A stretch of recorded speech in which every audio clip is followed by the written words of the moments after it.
May 1, 1960. A single aircraft crossed into Soviet airspace at more than 70,000 feet. It never came back. That flight lasted less than 4 hours. Its consequences lasted decades. The program, the U-2, was not a combat aircraft. It was built to see, built to photograph, built to fly where no Soviet weapon could reach it. That was the assumption. Lockheed designed the aircraft in the mid-1950s. The contract came from the CIA. The program operated under a series of classified code names. In public, it barely existed. In classified channels, it was one of the most consequential intelligence programs in American history. The aircraft flew at altitudes between 70,000 and 75,000 feet. At that height, the sky above the cockpit turned dark. Stars were visible in daylight. The pilot breathed pure oxygen through a pressure suit that functioned like a spacesuit. The cockpit was pressurized, but not enough for bare survival. Rapid decompression at that altitude could be fatal within seconds. The camera systems were extraordinary for their time. A single U-2 pass could photograph a strip of terrain 125 miles wide and thousands of miles long. The cameras could resolve objects roughly 2.5 feet across. They could count aircraft on a runway. They could identify missile configurations. They could map railroad lines and fuel storage facilities. The program had been authorized by President Eisenhower. The first operational overflight of the Soviet Union took place in 1956. Between 1956 and 1960, U-2 aircraft flew at least 24 missions over Soviet territory. They photographed military installations, nuclear test sites, airfields, and submarine bases. The intelligence value was substantial. The U-2 photograph helped American analysts understand the actual pace of Soviet bomber and missile development. They informed an intelligence picture far more accurate than anything previously obtained through other means. The Soviets knew the flights were happening. Their radar systems tracked the aircraft. Their MiG interceptors were scrambled dozens of times. None of them could reach the altitude. Their surface-to-air missiles of the mid-1950s lacked the range. And so the Soviets watched the aircraft cross their territory. They tracked it, they photographed it from below with telescopic lenses. And they did not publicly protest. To protest would have been to admit they could not stop it. That was the strategic logic Eisenhower relied on. The Soviets would absorb the intrusion. The alternative, acknowledging their vulnerability, was worse. He was right, until he wasn't. The Cold War in 1960. By 1960s, the nuclear competition between the United States and the Soviet Union had reached a particular equilibrium. Both sides had hydrogen bombs. Both had long-range bombers capable of delivering them. The Soviet Union had demonstrated intercontinental ballistic missiles with the Sputnik launch in 1957. The phrase mutually assured destruction had not yet entered common vocabulary, but the underlying reality was understood. A full nuclear exchange would be catastrophic for both sides, and so both sides competed at the margins, in proxy conflicts, in intelligence operations, in the race for technological superiority. Arms control was not yet a developed framework. No treaty limiting nuclear weapons had been signed. A partial nuclear test ban was under negotiation, but the talks were slow and difficult. The diplomatic atmosphere in the spring of 1960 was, by Cold War standards, cautiously optimistic. Khrushchev had visited the United States in September 1959. He had toured American farms, factories, and cities. He had met with Eisenhower at Camp David. The meetings were not a breakthrough, but they were substantive. Both leaders had expressed, at least in public, some interest in reducing tensions. The Paris summit, scheduled for May 16, 1960, was supposed to be the next step. Eisenhower, Khrushchev, British Prime Minister Harold Macmillan, and French President Charles de Gaulle would meet. Discussions of Berlin nuclear testing and broader East-West relations were expected. This was the backdrop against which Eisenhower authorized the final U-2 before the summit. The pilot, Francis Gary Powers, was 30 years old in the spring of 1960. He was born in Virginia. He had served as a fighter pilot in the Air Force before, being recruited by the CIA in 1956. He had been flying U-2 missions for 4 years. He flew under civilian cover. His official employment was with a company described publicly as conducting weather research for NASA. This cover was standard for U-2 pilots. They were, for purposes of any official inquiry, civilian employees of a weather program. Powers had flown over the Soviet Union before. He was an experienced U-2 pilot by any measure. He knew the risks. He had received a standard briefing on what to do if his aircraft went down. The mission designated for him was one of the most ambitious ever planned. The route would take him from Peshawar, Pakistan, northward across Soviet Central Asia, past the ICBM test site at Yuratam, across the Ural Mountains over Sverdlovsk, and then northwest toward Murmansk, eventually landing at Bodo in Norway. The total distance over Soviet territory was approximately 3,800 miles. The mission was first scheduled for April 9. Weather delayed it. It was rescheduled. Weather delayed it again. By late April, the pressure was acute. Eisenhower had imposed a deadline. No U-2 fight flies over the Soviet Union after May 1. He did not want an incident during the final approach to the Paris summit. May 1 was the last available date. The mission was authorized. Powers took off from Peshawar in the early hours of the morning. May 1, 1960.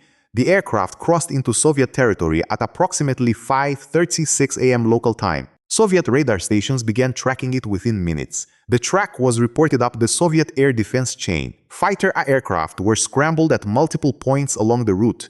The MiG interceptors could not reach the altitude. Powers continued north. Over Sverdlovsk, now known as Yekaterinburg, the situation changed. Soviet engineers had spent years working on the problem of high-altitude interception. The 75 Devina surface-to-air missile system, designated SA-2 by NATO, had a higher operational ceiling than the MiG fighters. A battery of SA-2 missiles had been positioned along the anticipated flight path. The surviving record establishes the basic sequence of events. At approximately 9:00 a.m. local time, near Sverdlovsk, one or more SA-2 missiles detonated in proximity to the aircraft. The U-2 entered an uncontrolled descent. Powers later reported that the aircraft's controls became unresponsive. He attempted to activate the aircraft's self-destruct mechanism. He was unable to do so from his position in the cockpit. He exited the aircraft and parachuted into Soviet territory. He landed in a field. He was surrounded by Soviet citizens. He was taken into custody by Soviet authorities. The aircraft wreckage was scattered across a wide area. Recovery teams collected the fuselage sections, the wing components, the camera systems, and the film magazines. The cameras had survived. The film had survived. Powers himself had survived. The Soviets had proof. The cavalry story. The silence from Peshawar was noticed quickly. Powers had not arrived in Norway. The aircraft had made no contact. Something had gone wrong. The contingency plans was activated. NASA issued a statement describing the loss of a weather research aircraft operating out of Turkey. The statement said the pilot may have reported difficulty with his oxygen equipment. It said the aircraft may have gone down somewhere over the Lake Van region in eastern Turkey. The statement said nothing about the Soviet Union, nothing about reconnaissance, nothing about the CIA. State Department officials made similar representations to journalists and foreign governments. American officials who appeared before Congress used language consistent with the NASA weather plane cover. This was the prepared response to a shoot-down scenario. It had been developed in advance. The plan rested on an assumption. The aircraft would not survive intact. At the altitudes and speeds involved, a shoot-down was expected to destroy the aircraft completely. The pilot was not expected to survive. Both assumptions were wrong. The Soviet move. The Soviets said nothing publicly for 3 full days after May 1. They were waiting. They had the wreckage. They had the film from the cameras. They had Powers in custody. They had the physical evidence to demolish whatever story the Americans chose to tell. And they were watching the Americans tell it. On May 5, 1960, Khrushchev spoke before the Supreme Soviet. He announced that an American spy plane had been shot down over Soviet territory. He was careful in his initial statement. He revealed the fact of the shootdown. He did not yet reveal everything else. American officials tried to maintain the weather research cover. The NASA statement was reissued and expanded. Official spokesmen described the aircraft's instruments and meteorological equipment. On May 7, Khrushchev revealed the rest. The pilot was alive. The aircraft wreckage was in Soviet hands. The cameras were recovered. The film had been developed. Khrushchev displayed photographs of the wreckage before the Supreme Soviet and before international press. The cover story did not merely fail, it became a liability. Every statement American officials had made in the preceding 6 days was now demonstrably false. The cover story had assumed the truth could not be proven. The truth had been proven in extraordinary detail. Eisenhower's acknowledgement. The administration faced a choice.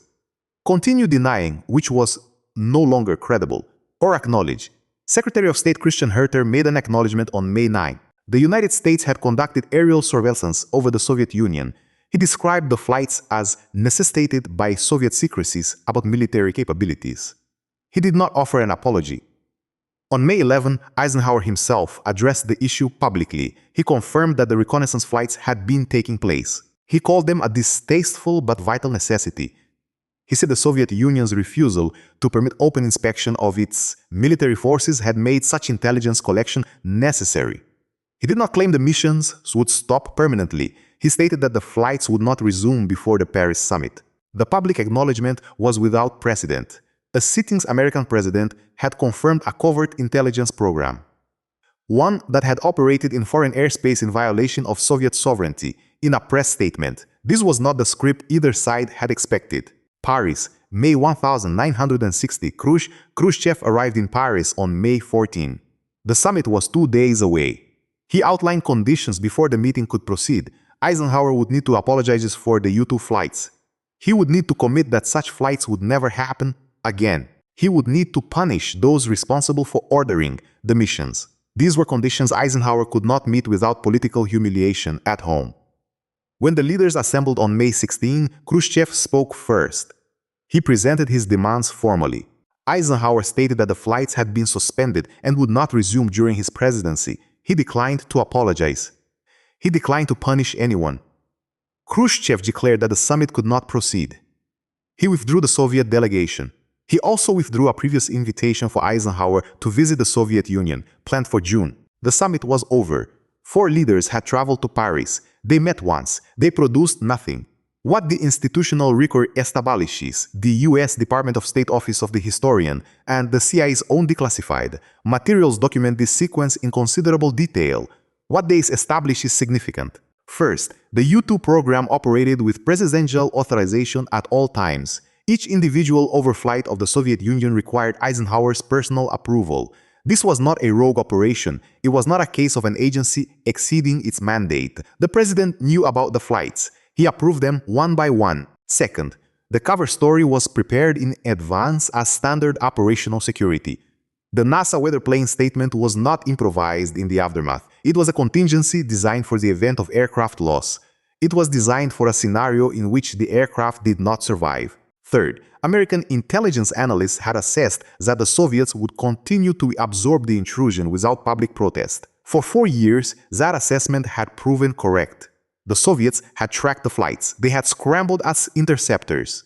They had not publicly acknowledged any of it. On May 1, 1960, something changed.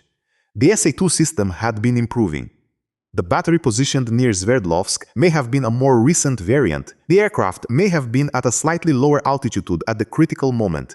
The surviving record does not establish the precise technical factors that made this shootdown succeed where earlier attempts had failed. What it establishes is the result. The aircraft came down. The pilot survived. The evidence was preserved. Powers in custody. Powers was taken to Moscow. He was held at Lubyanka, the KGB's headquarters and detention facility in central Moscow. He was questioned over a period of weeks. The interrogation was methodical. Powers later described the sessions in his memoir. He provided information about the mission, his employer, and the nature of the U-2 program. The surviving record does not establish the full boundaries of what he disclosed or what he withheld. What is established? He confirmed his identity. He confirmed his employment by the CIA under civilian cover. He confirmed the mission's origin and intended destination. He described the aircraft's capabilities in general terms. His trial was held in Moscow in August 1960. The venue was the Hall of Columns, a formal hall with significant historical associations in Soviet public life. The proceedings were open to foreign press. Cameras were permitted. The trial was covered internationally. Powers pleaded guilty to espionage charges. He made us a statement acknowledging the crime and expressing regret. The Soviet prosecutor presented extensive physical evidence, aircraft parts, camera equipment, maps, and intelligence collection devices. Powers was convicted. He was sentenced to 10 years, 3 years of imprisonment, followed by 7 years of hard labor. The sentence was not served in full. Debate about conduct. When Powers returned to the United States in 1962, the reception was complicated. There had been significant public speculation about his conduct in captivity.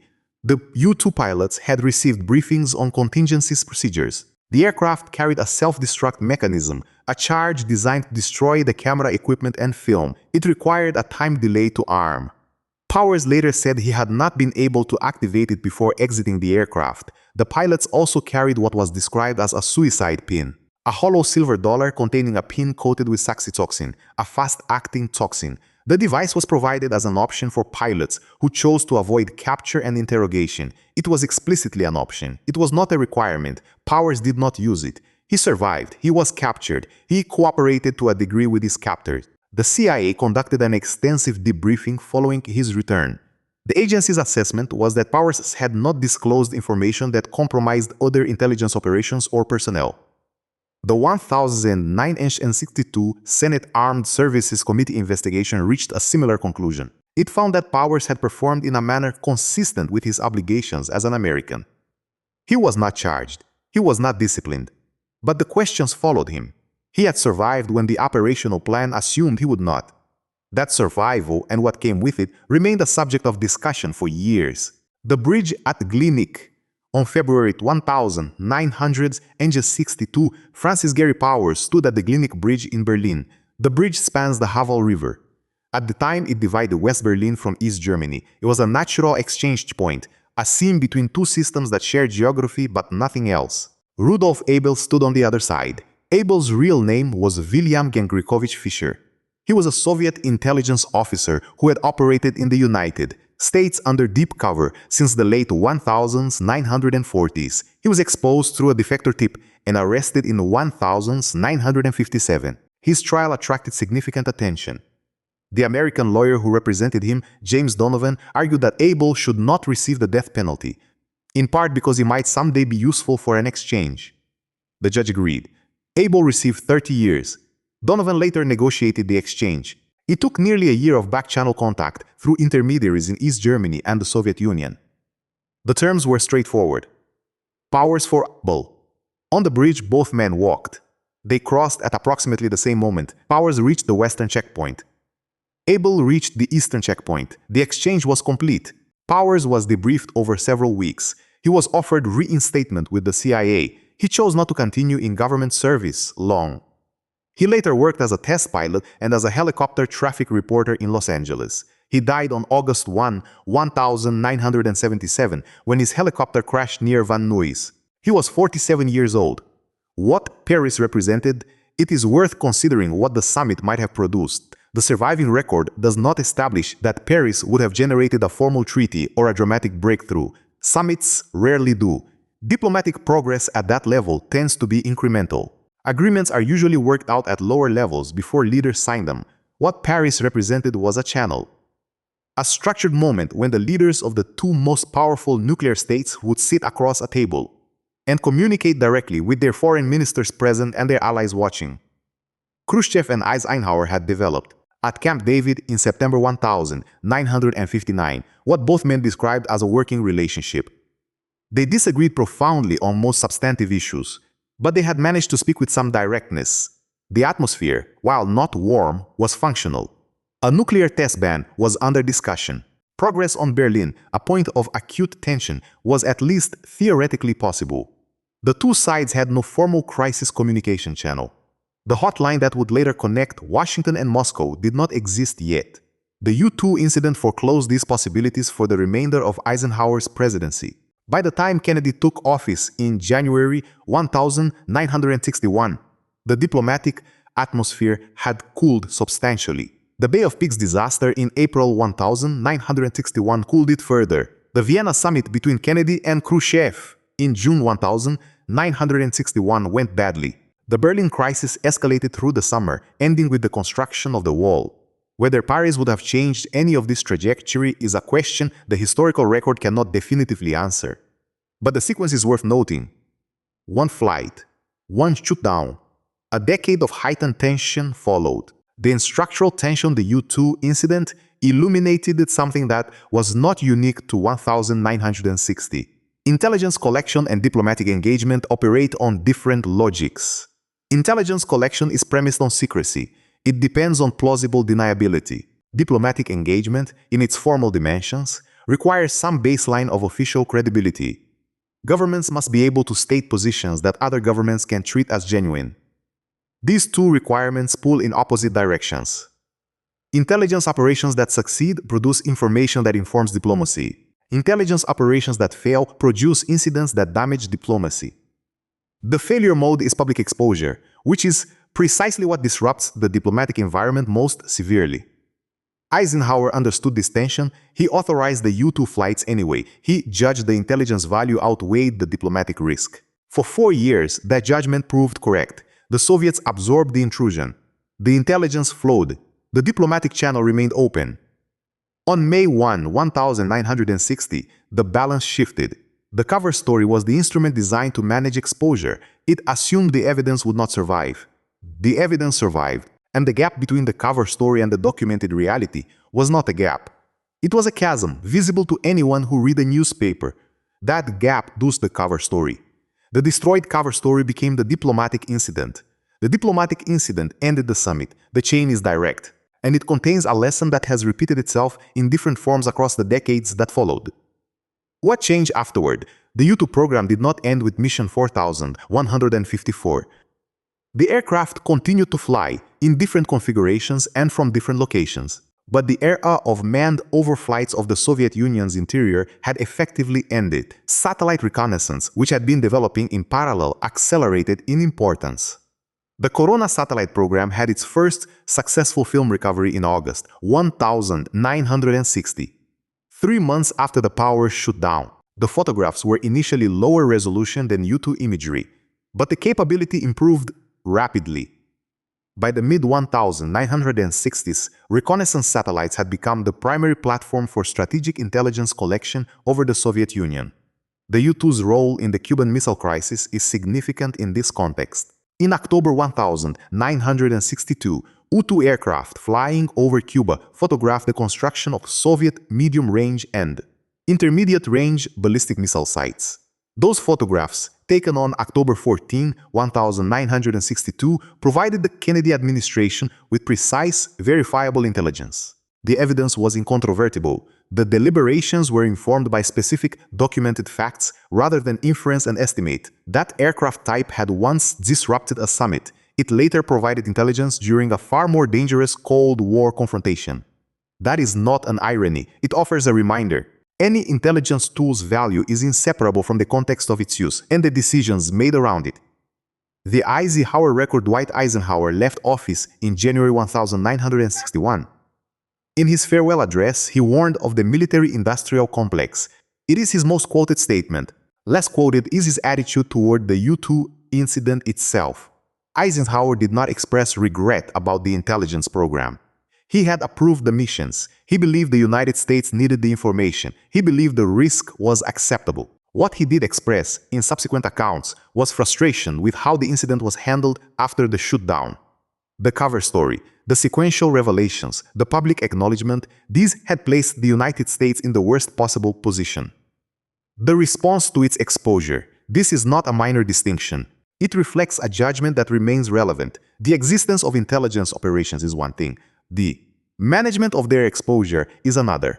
The Powers reassessment Francis Gary Powers. I spent years under a cloud. He wrote a memoir published in 1970, Operation Overflight. It documented his account of the mission, the shootdown, the captivity, and the exchange. It pushed back against the narrative that he had failed in his duty. His son, Francis Gary Powers Jr., later founded the Cold War Museum in Virginia and worked to clarify the historical record of his father's case.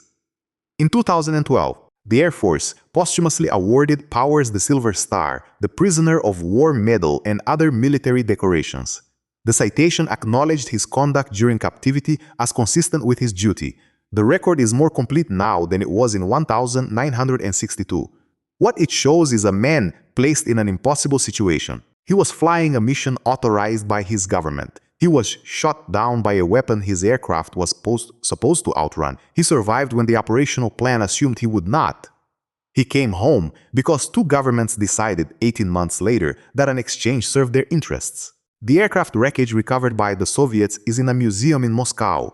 A U-2 aircraft, not the one Powers flew but the same type, is at the National Air and Space Museum's Adbar Hajizi Center in Chantilly, Virginia. Two halves of a single story, both documented, both real. Why it still matters. The U-2 incident is not merely a Cold War artifact, it is a case study in how intelligence operations interact with diplomatic strategy. The mission produced valuable information over 4 years of operations, but on May 1, 1960, the value of a single mission was measured against the cost of its failure. That cost included a summit, a diplomatic opening, and several years of reduced superpower communication. The tension between intelligence collection and diplomatic management did not end in 1960. It reappeared in different forms in subsequent decades. The technologies changed. The strategic context changed. The tension remained. The incident also established something about verification. The cover story failed not because the Soviets were particularly clever. It failed because the physical evidence, the aircraft, the cameras, the pilot, made the truth undeniable. In a world where evidence accumulates and can be displayed, the gap between official claims and documented reality is often shorter than planners expect. There is a final point the record makes clearly. Eisenhower made a defensible judgment. He authorized an intelligence program that produced real information about a genuine threat. He accepted a real diplomatic risk to obtain that information. For 4 years, the risk was managed. On the 5th year, it was not. The cost was a summit that did not happen. The conversations that did not take place, the agreements that were not reached. These are costs that cannot be precisely measured, only noted. Powers flew a mission his government authorized. He was shot down by a weapon his aircraft was designed to outfly. He survived because physics did not go as planned. He came home because two governments decided an exchange served their interests. The Paris summit did not happen. The Cold War continued. The nuclear arsenals kept growing, and one flight, authorized on a specific date by a specific president, reshaped the diplomacy of a decade. That is the documented record, not legend, not speculation. The record. Subscribe for documented history, not myths. Tomorrow, the next number behind the U-2 crisis, one flight that reshaped a summit.